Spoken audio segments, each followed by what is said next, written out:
अस्सलाम वालेकुम six class. मुझे उम्मीद है कि आप सब खैरियत से होंगे। तो बच्चों, आज हम इसम मारफा की एग्ज़ाम करेंगे।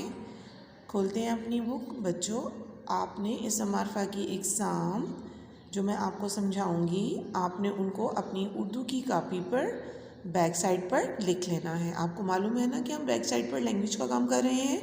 जी हाँ, तो जो जो लाइंस मैं आपको अंडरलाइन करवाऊंगी और नोट करवाऊंगी, आपने उनको समझना है और उनको तरतीब से अपनी कॉपी पर राइट करना है। आइए अपनी बुक खोलते हैं। जी बच्चों, ये हमारा पेज नंबर 12 है, इसम मारफा की एग्ज़ाम। ठीक है, आपने यहाँ से स्टार्ट लेना पेज नंबर 12 से। ठीक है, आप नोट करते जाएं जो मैं आपको लिखवाती जाऊँगी। इसम मारफा की एग्ज़ाम। ठीक है, हेडिंग दी आपने। इसम मारफा की 4 एग्ज़ाम हैं: इसम अलम, इसम ज़मीर, इसम इशारा, इसम मौसूल। ठीक है, आपने तरतीब से पहले हेडिंग देकर इनका नाम लिखना है। इनको आप लाइन में भी लिख सकते हैं। अब बारी बारी हम इनकी तारीफ़ें लिखेंगे। ठीक है, पहले आपने इनका नाम लिख दिया चारों का, उसके बाद आपने इसम अलम की तारीफ़ लिखनी है। ठीक है, फिर आपने उसके नीचे आपने हेडिंग देनी है इसम अलम।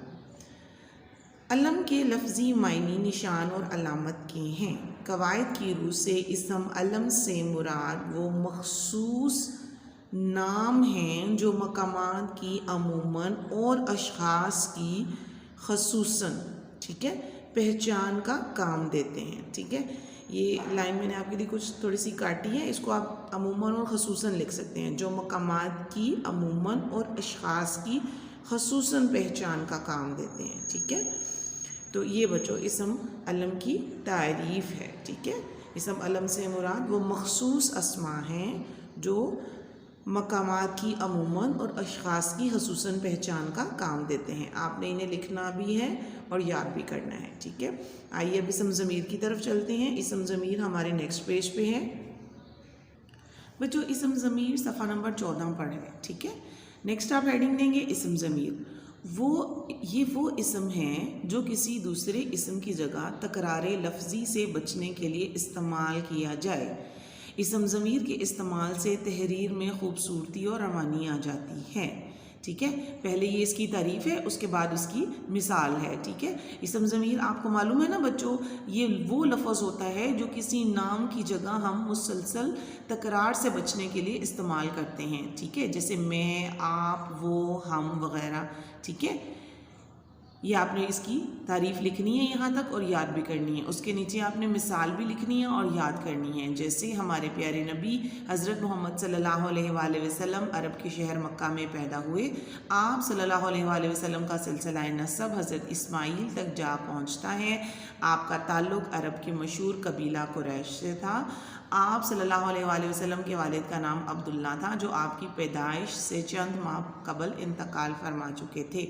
ऊपर दी गई तहरीर में आप सल्लल्लाहु अलैहि वसल्लम हज़रत मोहम्मद सल्लल्लाहु अलैहि वसल्लम के लिए इस्तेमाल हुआ है। ठीक है, इसमें इसम ज़मीर क्या है? इसमें इसम ज़मीर आप है। ठीक है, यहाँ से नीचे वाला पोर्शन आपने नहीं लिखना। ठीक है, आपने बस यहीं तक लिखना है और एंड में आपने लिख देना है इस मिसाल में हजूर सल्लल्लाहु अलैहि वसल्लम के लिए लफ्ज़ आप इस्तेमाल हुआ है जो कि इसम ज़मीर है। ठीक है, तो बच्चों ये इसम ज़मीर की तारीफ़ है, आपने लिखनी भी है और याद भी करनी है। ठीक है, आइए अब चलते हैं नेक्स्ट है बच्चों इसम इशारा।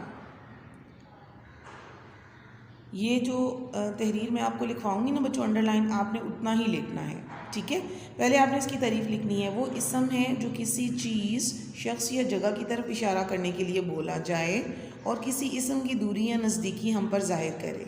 ठीक है, जैसे ये किताब मेरी है, वो कापी तुम्हारी है। ठीक है, ये यहाँ तक आपने इसम इशारा की तारीफ़ जो है वो याद करनी है और लिखनी है। ठीक है, पहला तो इतना पोर्शन हो गया। उसके बाद आपने यहाँ से शुरू करना है। इसम इशारा के 2 हिस्से हैं। ठीक है, नंबर 1 इशारा करीब। जो लफ्ज़ नज़दीक के लिए इस्तेमाल हो वो इशारा करीब है। मसलन ये कुर्सी मेरी है, ये गाय अकरम की है। ठीक है, समझ आ गई आपको? पहले आपने इसम इशारा की इतनी तारीफ़ लिखनी है, उसके बाद आपने लिखना है इसम इशारा के 2 हिस्से हैं और 2 हिस्सों में आपने पहले इशारा करीब की तारीफ़ लिखनी है। ठीक है, ये तारीफ़ यहाँ तक आपने लिखनी है। ठीक है, 2 इसकी मिसालें लिख दें, काफ़ी हैं।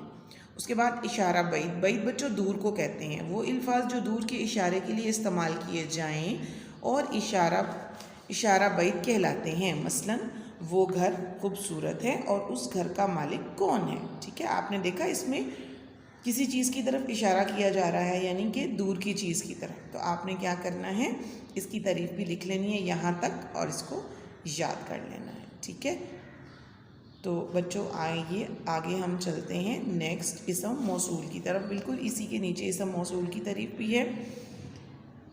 इसम मौसूल वो इसमें ना तमाम है कि जब तक उसके साथ कोई और जुमला ना लगाया जाए वो अपने मायने नहीं देता।